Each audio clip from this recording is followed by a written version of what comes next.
आज हम गांधी की एकादश व्रत के बारे में अध्ययन करेंगे। आज का जो विषय हमारा वो एकादश व्रत का है। और गांधी ने जो एकादश व्रत से यहाँ तात्पर्य है कि गांधी ने जो 111 जो व्रत रखे थे उनको एकादश व्रत कहा गया है। और ये जीवन के लिए उन्होंने कहा कि बहुत ही महत्वपूर्ण विषय है या महत्वपूर्ण जो कार्य हैं जो उनके जीवन में काम आते हैं। गांधी ने अहिंसा की दृष्टि से या सत्य की दृष्टि से यदि इन सब चीज़ों को मिला कि आप अपने जीवन में उतारते हो तब भी आप पूरे एक सफल व्यक्ति बन पाओगे।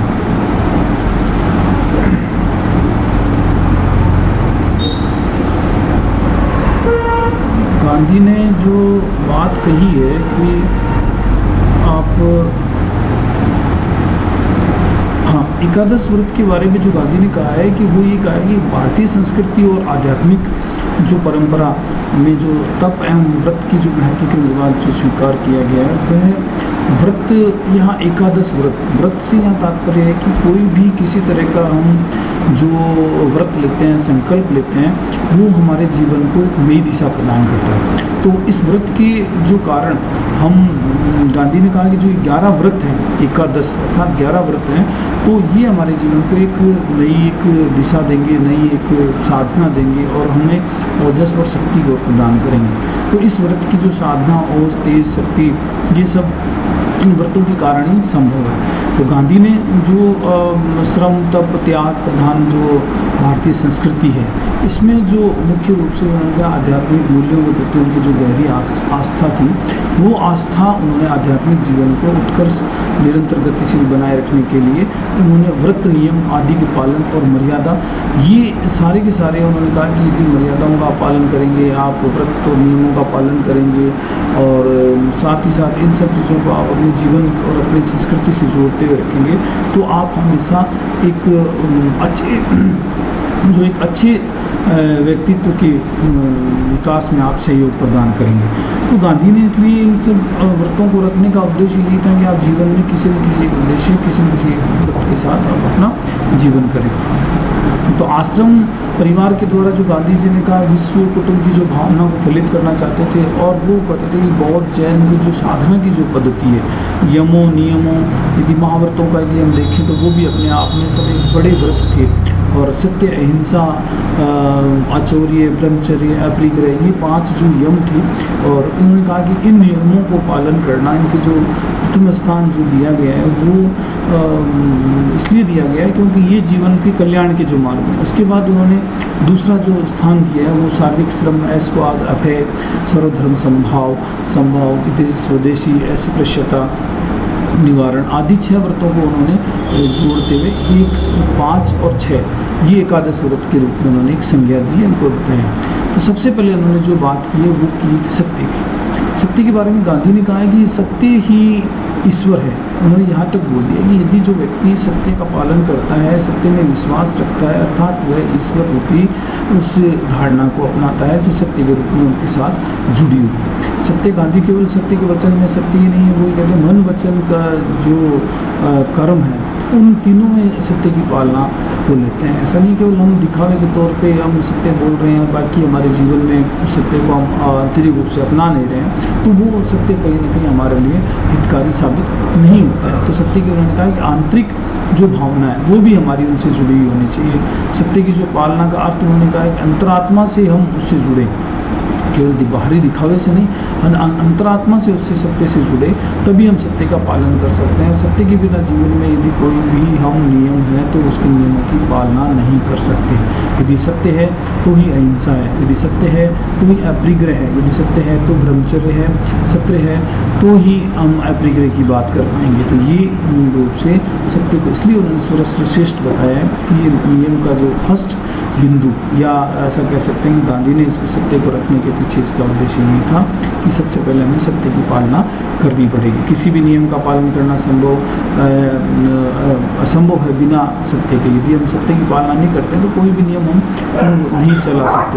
इसलिए हमें ये सोचना है कि हमें ज्ञान का विकास है वो बिना सत्य के बिना नहीं संभव है।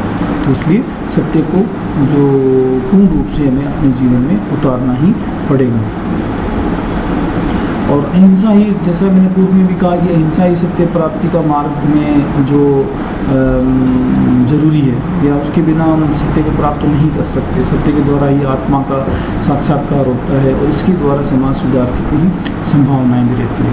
तो ये समाज में, चाहे हम किसी भी फील्ड में काम कर रहे हैं, किसी भी स्तर पे काम कर रहे हैं, किसी भी जगह काम कर रहे हैं, कोई भी, चाहे घर में है, समाज में है, परिवार में है या अन्य जगह पे, तो हमें इसका पालन करना ही पड़ेगा। सत्य को, समाज सुधार की बात करते हैं, पारिवारिक कार्यों की बात कर रहे हैं, समाज में किसी उत्थान की बात कर रहे हैं, तो हमें सब चीज़ों को समान रूप से मानना ही पड़ेगा। और इसीलिए गांधी ने इसको श्रेष्ठ बताया। दूसरा जो बिंदु है वो अहिंसा। अहिंसा के बारे में, वैसे तो अहिंसा बहुत बड़ी चीज़ है, अहिंसा को समझने के लिए गांधी ने बहुत बड़ा स्तर पर अहिंसा को माना है, अपने जीवन में उतारा है। लेकिन उन्होंने ये कहा है कि अहिंसा मन, वचन और काया से, मन, वचन और काया से हम किसी को प्रताड़ित ना करें, दुखी ना करें, किसी को किसी तरह का कोई यातना ना दें। ये सारी चीज़ें यदि हमारे मन में हैं तो हम अपने आप को सुखी और संपन्न बना सकते हैं।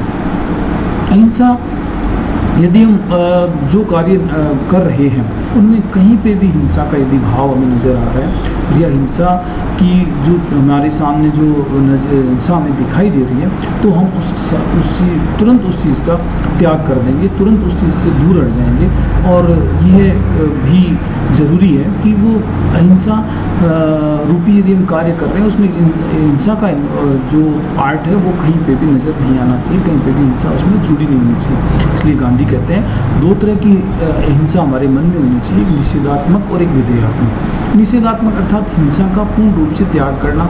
हिंसा कहीं पे भी किसी भी तरह से हमारे पास यदि हिंसा विद्यमान है तो वो हम उसका नकारते हैं, वो निषेधात्मक हिंसा कहलाती है। दूसरी बात, यदि हम विधेयात्मक रूप से यदि बात करते हैं, गांधी कहते हैं, तो विधेयात्मक रूप में गांधी ने कहा है कि आप पूर्ण रूप से उस अहिंसा की बात करो जिसमें सभी जीवों के प्रति, सभी के प्रति जो कल्याण की बात है, दया की बात है, सभी के प्रति सम्मान की बात है, चाहे वो पर्यावरण है, प्रकृति है, जीव जंतु हैं, छोटे जीव हैं, बड़े जीव हैं, सभी के प्रति यदि आपके मन में दया, प्रेम, मैत्री करना यदि है तो आप अहिंसक हैं।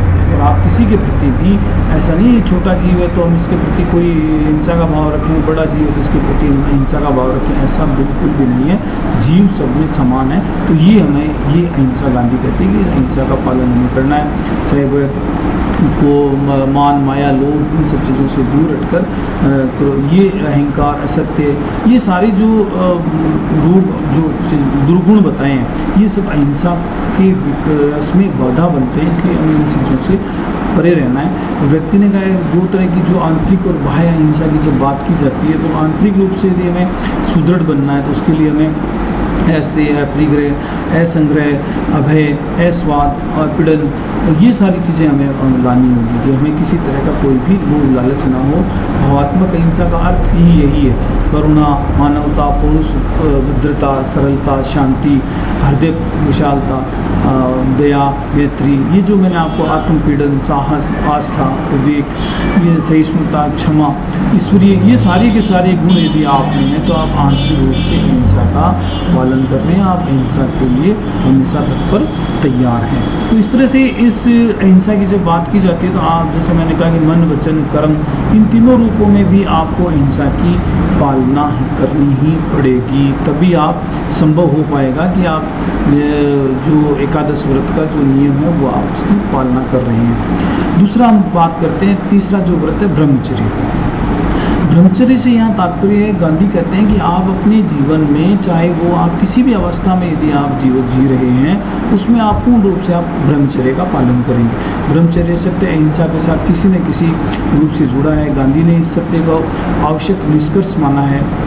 गांधी दर्शन में ब्रह्मचर्य एक अवस्था विशेष को सूचित करता है कि वो किसी भी ब्रह्मा, यदि आपको ब्रह्म का ज्ञान लेना है तो आपको ब्रह्मचर्य की पालना करनी पड़ेगी। यदि आपको ईश्वर या की खोज करनी है या आत्मा की खोज करनी है तो आपको ब्रह्मचर्य का पालन करना पड़ेगा। यदि आपको संन्यास आश्रम में रहना है, यदि आपको जीवन सन्यासी के रूप में व्यतीत करना है तो आपको ब्रह्मचर्य की पालना करनी पड़ेगी। इन सभी चीज़ों से यह क्लियर होता है, यह समझ में आता है कि सभी जो प्रयोजन हैं उन सबको जो गांधी कहते हैं कि ये सब चीज़ें करना आप यदि कर रहे हैं तो आप अपने आप में ब्रह्मचर्य की पालना कर रहे हैं। उनमें सबसे पहले तात्वा शास्त्रीय जो प्रयोग है उसकी बात करते हैं, उसके बाद दूसरी जो नैतिक प्रयोगों की बात करते हैं, तीसरी वो सामाजिक अर्थ में पर्याय की बात करते हैं, चौथा वो मनोवैज्ञानिक अर्थ में प्रयोग की बात करते हैं, पांचवा यौन नियम वो से संकुचित अर्थ में प्रयोग करते हैं। तो ये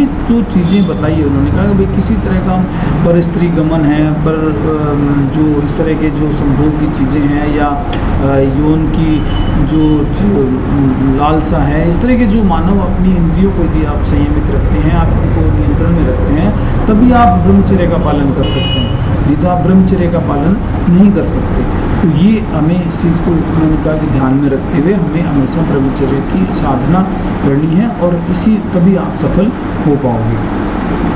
अगली जो बात की है वो इन्होंने कहा है ऐसवाद के बारे में।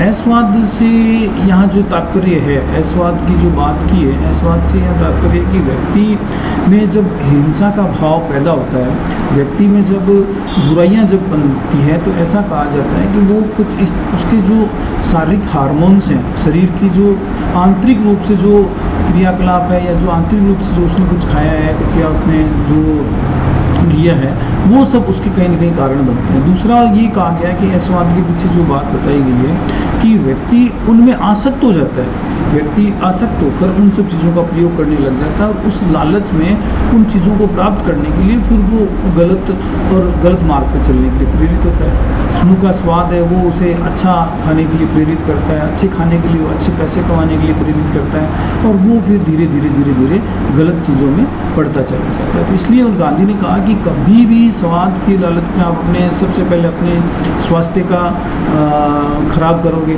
उसके बाद में आपकी बीमारियां लगेंगी, तीसरा आप उसके लालच में पड़े रहेंगे, चौथा आप आसक्त हो जाएंगे, पांचवा आलसी हो जाएंगे। इस तरह से अनेकों बीमारियां, अनेकों रोग आपको उसके साथ ऐसी दुर्गुण जो चीज़ें हैं वो आपके स्वाद के साथ जुड़ती चली जाएगी। गांधी के अनुसार जो स्वाद ब्रह्मचर्य के साथ उन्होंने कहा है घनिष्ठ संबंध है कि यदि आप अच्छे से अपना जो जीवन यापन कर रहे हैं उसमें यदि आप ब्रह्मचर्य का पालन करना है तो उसके लिए आपको अपनी जीवा अर्थात आपको अपनी जीभ पर नियंत्रण रखना पड़ेगा, तभी आप ब्रह्मचर्य का पालन कर सकते हैं। गांधी ने भोजन को एक औषधि के रूप में माना। उन्होंने कहा कि हमें केवल जीने के लिए खाना है, खाने के लिए जीना नहीं है। हमें कहीं पे भी किसी तरह की कोई इस तरह का ये हमारे मन में ही हमें ध्यान रखना है कि हम जो भी खा रहे हैं, जो भी हमें केवल अपनी आवश्यकता के अनुसार ही भोजन करना है।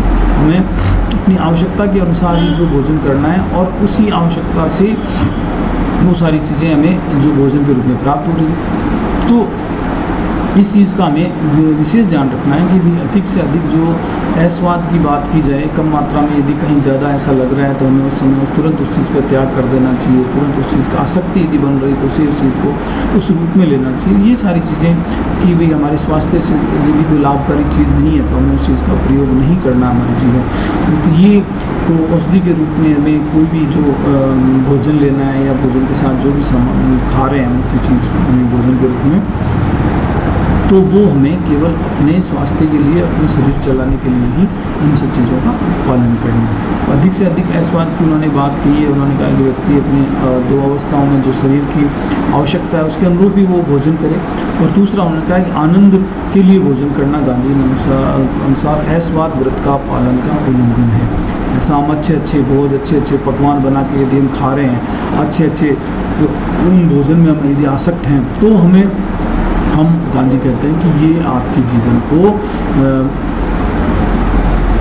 पथ भ्रष्ट कर सकता है। ये आपको जो भोजन है वो आपको जो स्वादिष्ट भोजन है वो कहीं ना कहीं आपके मार्ग में बाधा बन सकता है। तो इसलिए आपको ऐसवाद की भावना रखनी चाहिए।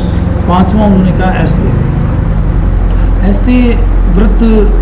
गांधी का मूल रूप से जो 5 प्रत्यय में ऐस्ते व्रत को उन्होंने इसलिए रखा है, सत्य और अहिंसा की जब सूक्ष्म रूप से यदि हम पालना करते हैं तो ऐस्ते सत्याग्रह का जो पालन करने का है, क्योंकि जो व्यक्ति है जो चौर्यवृत्ति है और हम कह सकते हैं कि वो कहीं न कहीं सत्य प्रेम के साथ नहीं चलते और गांधी जो चोरी को गहरा अर्थ लेते हैं कि वो कहते हैं कि भाई ऐसे व्रत आप कर रहे हैं जो जिसे चोरी के रूप में आप कर रहे हैं, चाहे चोरी आप छोटे से पैसे की चोरी कर रहे हैं, सामान की चोरी कर रहे हैं, किसी के जो भी आपके पास सामान है या जो भी चीज़ें होंगी भी आप चोरी कर रहे हैं, तो वो आपको कहीं ना कहीं दुर्गुण की ओर ले जा रहा है। आप सोच रहे हैं कि हम पैसा इकट्ठा कर रहे हैं या ये कर रहे हैं वो कर रहे हैं, तो वो ऐसा हमें कहीं पे भी नज़र नहीं आ रहा है। चोरी तो चोरी है। तो गांधी ने कहा कि बिना आवश्यकताओं के यदि आप वस्तुओं या सेवाओं का यदि संग्रह कर रहे हैं तो वो भी चोरी के उसमें आ रहा है। यदि आप किसी तरह के जो आवश्यकताएं हैं उनसे ज़्यादा यदि सामान का संग्रह करके लोगों को आप दुखी कर रहे हैं तो वो भी चोरी की श्रेणी में आता है। यदि आप भ्रष्टाचार कर रहे हैं तो वो भी एक चोरी की श्रेणी में आता है। तो इसलिए उन्होंने कहा कि ये सारी चीज़ें जो आपके जीवन में आपको गलत मार्ग पे ले जाती है, इस चीज़ से आपको बचना है। अपरिग्रह व्रत यदि हम कहें कि चोरी के कारण ही यदि मान लो परिग्रह हम कर रहे हैं या जो हमारे पास हम सेवाओं का वस्तुओं का हम संग्रह कर रहे हैं, तो वो कहीं ना कहीं गलत साधनों के द्वारा हमारे पास इकट्ठी हुई है। तो गांधी ये कहते हैं कि हमें अपने जीवन में जो चीज़ें ऐसी चीज़ों का संग्रह करना चाहिए जो चीज़ें हमारे लिए उपयोगी साबित हो, उन्हीं चीज़ों को हमें रखना चाहिए। बाकी अनुपयोगी या अतिरिक्त आप वस्तुओं का या सेवाओं का यदि आप संग्रह करते हैं तो वो आपके लिए दुखदायी बन सकता है। इसलिए गांधी ने कहा कि आप परिग्रह जो आप कर रहे हैं उसके स्थान पर आप अपरिग्रह व्रत का पालन करें। गांधी के अनुसार व्रत के अंतर्गत शारीरिक और विचार तीनों अपरिग्रह की चर्चा की। गांधी के अनुसार ईश्वर आवश्यकता से अधिक न तो कुछ जमा करता है और न अधिक संतुष्टि अधिक सृष्टि में कुछ देता है। अपरिग्रह व्रत के पालन से करोड़ों व्यक्तियों को भूखों मरने से बचाया जा सकता है तथा उन्हें संतोष की शिक्षा मिल सकती है। विशुद्ध सत्य की दृष्टि से गांधी शरीर को भी एक प्रकार का परिग्रह ही मानते हैं और वो ये कहते हैं कि आत्मा के साथ शरीर के जुड़ने का जो कारण है भोग लिप्सा है, वो भी वो कहते हैं कि अपरिग्रह व्रत के कारण हम उसे दूर कर सकते हैं। तो ये गांधी ने कहा, कहीं ना कहीं आप देख रहे हैं कि जो चीज़ है कहीं ना कहीं जो हमारे संतोष की यदि बात कर रहे हैं, कहीं हम उसकी आवश्यकता की बात कर रहे हैं, या तो ये जो चीज़ें हैं वो हमारे परिग्रह से जुड़ी हुई है और हम इन परिग्रह को कम करें या किस तरह से परिग्रह को रोकें, तो ये अपरिग्रह की श्रेणी में आता है। तो ये गांधी ने जो अपरिग्रह व्रत की इसलिए से ज़्यादा माना है क्योंकि ये हमारे शरीर से जुड़ी हुई जो मूल चीज़ है। अगला जो बताया है वो इन्होंने जो 7वां जो व्रत है उसके बारे में लिखा है शारीरिक श्रम। गांधी ये कहते हैं कि यदि हमने शारीरिक श्रम नहीं किया है तो इससे बड़ा कोई पाप नहीं है। हम यदि अपने जीवन में यदि दिन में एक बार भी यदि कोई शारीरिक श्रम नहीं कर रहे हैं तो वो पाप की श्रेणी में चला जाता है। तो जीने के लिए उन्होंने कहा कि शारीरिक श्रम व्रत का विधान और ये सब चीज़ें हमें बहुत ज़रूरी है कि हमें जीवन को सफल बनाना है, तो उसके लिए हमें शारीरिक श्रम का सहारा लेना पड़ेगा।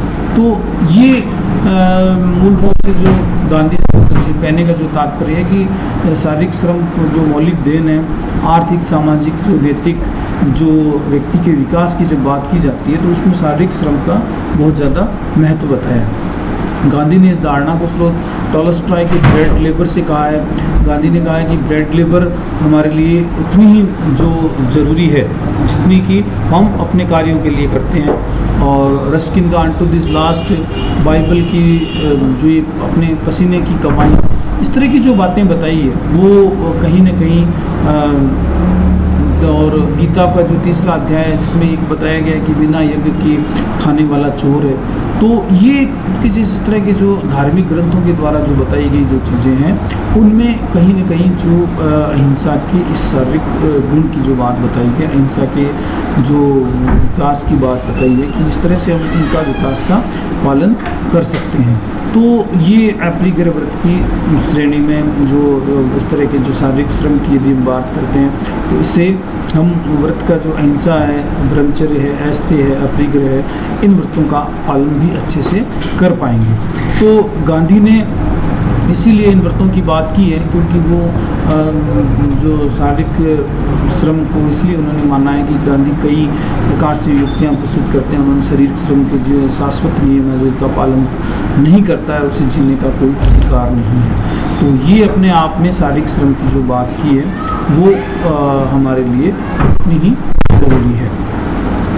गांधी ने जो शारीरिक श्रम को इसलिए भी महत्वपूर्ण माना है कि यदि हम शारीरिक श्रम करेंगे तो हम अपने आप भी स्वस्थ रहेंगे।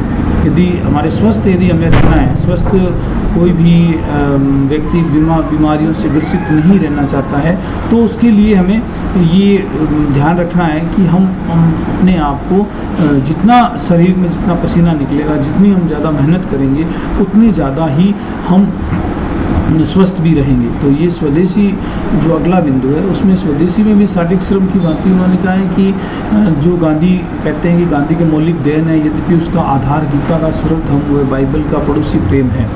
स्वदेशी में सबसे पहले उन्होंने कहा स्वरधर्म संभाव की जो बात की है, बाइबल के पड़ोसी प्रेम की बात की है और कहा है। इसके महत्व को देखते हुए गांधी ने इसे धर्म और व्रत का रूप दिया है। स्वदेशी से व्रत में इसलिए लिया गया कि व्रत के पालन में स्वदेशी वस्तुओं का, स्वदेशी सेवाओं का, स्वदेशी जो भी वस्तुएं हैं या जो भी चीज़ें हैं उनका पालन हमें करना चाहिए। स्वदेशी से यहाँ तात्पर्य जो देश में निर्मित है, देश के लोगों के द्वारा निर्मित की गई है, वो सारी चीज़ें स्वदेशी है और उनका हमें उपयोग देश के हित में करना चाहिए। तो दूसरा इन्होंने कहा है कि जो बताया स्वदेशी का गांधी ने व्यक्तिगत समीप वस्तुओं का उपयोग तथा पड़ोसियों की सेवा का व्रत लेना बताया कि यदि वो वस्तु हमारे यहाँ नहीं बन रही है और यदि हमारे पड़ोस में कहीं बन रही है तो हमें ये ध्यान रखना है कि हम पहले उस पड़ोसी के उस वस्तु को खरीदें और फिर बाद में दूसरे पे जाएं और वहाँ जब आवश्यकता हो तभी खरीदें, अन्यथा उस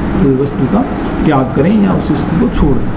तो ये उन्होंने कहा है कि जो हमें सबसे उसके बाद यदि पहले घर में और घर में ना हो तो फिर पड़ोसी से हमें उन वस्तुओं का खरीदना चाहिए, उन वस्तुओं को लेना चाहिए। स्वदेशी व्रत के अनुसार यदि उन्होंने कहा कि विदेशी सामानों का त्याग न कर उन वस्तुओं का त्याग किया जाना जिनका उत्पादन अपने देश में होता है। तो ऐसी विदेश से जो आने वाली वस्तुएं उनका आप पूर्ण रूप से त्याग कर दें और जो देश में निर्मित हो रही है वो जिसमें देश के लोग हैं, देश में पैदा हुई है, उन वस्तुओं का ही आप सेवन करें, वही स्वदेशी है। उसमें चाहे आप कपड़ा है, सामान है, अन्य संसाधन है, भौतिक सुख सुविधाओं के सामान है, इन सामानों का आप परित्याग करें जिनके उपयोग से हमारे जो लोगों की आजीविका चले, हमारे लोगों का विकास हो, हमारे लोगों को रोजगार मिले, हमारी सरकार को आय हो हमारे। तो ये इसलिए उन्होंने स्वदेशी की बात की है स्वदेशी में, ताकि वो पैसा हमारे देश में ही रहे, हमारे देश के लोगों के ही काम आ जाए। अगली जो उन्होंने बात कही है वो है सर्वधर्म समभाव। गांधी एक पूर्ण रूप से एक धार्मिक या ऐसा कह सकते हैं कि पूर्ण रूप से एक धर्म में विश्वास करने वाले व्यक्ति थे। इसलिए उन्होंने कहा कि मैं सभी धर्मों का आदर करता हूँ, सभी धर्मों का समान रूप से आदर करता हूँ और सभी की समानता रखते हुए सभी के पालना के लिए भी मैं किसी को बाध्य नहीं कर सकता। जिसकी जो इच्छा है वो उस धर्म का पालन करे, जो जिस धर्म को माने, जिस धर्म की जो अच्छाइयाँ हैं वो सब स्वीकारने के लिए मैं तैयार हूँ। तो गांधी का ये भी है, वो कह रहे हैं कि समानता और गुणों के समन्वय का विचार रामकृष्ण, विवेकानंद आदि इन सब चीज़ों से जो लोग थे उन्होंने जो धर्म की व्याख्याएं की, इनके अलावा उन्होंने जो अपने स्वयं के जो धर्म, हिंदू धर्म को उन्होंने कहा कि वो श्रेष्ठ है। गीता उनकी जो श्रेष्ठ पुस्तक रही है, जो धर्म ग्रंथ रहा है। उनके अलावा उन्होंने बाइबल को भी पढ़ा है, ईसा मसीह को भी पढ़ा है। उसके अलावा दूसरे अन्य धर्मों का भी, जैन धर्म है, बुद्ध धर्म है, इन सब के ग्रंथों का भी उन्होंने उनको अच्छे से पढ़ा है और उन्होंने सभी धर्मों को पालन करने के लिए, सभी धर्मों की अच्छाइयों को उन्होंने कहा यदि व्यक्ति सर्वधर्म संभाव होगा, न तो सांप्रदायिकता होगी, न हिंसा होगी और न हम आपस में वैर और द्वेष की भावना हमारे में बढ़ेगी। तो ये कहीं ना कहीं सामंजस्य की बात उन्होंने कही है, बताया है कि इस तरह से हम नियमों का पालन कर सकते हैं। तो दूसरा उन्होंने कहा है कि धर्म में समानता श्रद्धा होती है, अपने धर्म की अपूर्णता को भी स्वीकार करते हैं। दूसरे धर्मों का हम समान आदर करना चाहिए, दोषों का समान आदर नहीं है। अपने धर्म को आदर का अर्थ अपने दोषों को छिपाना है। मुख्य बात ये है कि अपने धर्म को स्वीकार कर उसमें से दोषों को दूर करना चाहिए। सभी धर्मों का समादर, गांधी ने यही निष्कर्ष निकाला है कि सभी धर्मों का हमें समान रूप से आदर करना चाहिए, जिससे कहीं पे भी किसी धर्म की कोई अवहेलना ना हो, किसी को कोई क्षति ना पहुंचे और किसी तरह का कोई भी व्यक्ति किसी धर्म की यदि पालना कर रहा है तो उसे कोई नुकसान ना पहुंचे। ये सर्वधर्म समभाव की बात उन्होंने कही है। और अगली जो बात कही है, उन्होंने कहा जीवन में व्यक्ति को अभय की पालना करनी चाहिए। 10वां जो उनका व्रत था वो अभय व्रत था।